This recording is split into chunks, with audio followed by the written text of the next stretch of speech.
वसमत तालुक्यातील बोरोडा येथील बाबूजी गंगाराम जाधव वय 45 वर्ष हे कवठा परिसरात विद्युत खांबावर दुरुस्तीचे काम करत होते। काम सुरू असतानाच त्यांना उच्च दाबाच्या विजेचा धक्का बसल्याने त्यांचा दुर्दैवी मृत्यू झाला। या घटनेनंतर संतप्त ग्रामस्थांनी मृतदेह महावितरण कार्यालयासमोर ठेवून तब्बल 3 तास आंदोलन केले। या मृत्यूत संबंधित अधिकारी आणि कर्मचाऱ्यांना जबाबदार धरत त्यांच्यावर सदोष मनुष्यवधाचा गुन्हा दाखल करावा अशी मागणी आंदोलकांनी केली।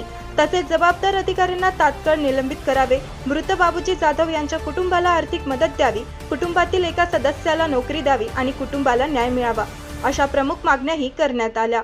आंदोलनाची माहिती मिळताच उपअभियंता विजय मंत्री घटनास्थळी पोहोचले। त्यांनी आंदोलकांशी चर्चा केली। त्यानंतर मृतदेह शवविच्छेदनासाठी पाठविण्यात आला। भविष्यात अशा प्रकारच्या दुर्घटना टाळण्यासाठी विद्युत विभागाने सुरक्षा नियमांचे काटेकोर पालन करावे आणि आवश्यक ती खबरदारी घ्यावी अशी मागणीही नागरिकांनी केली आहे।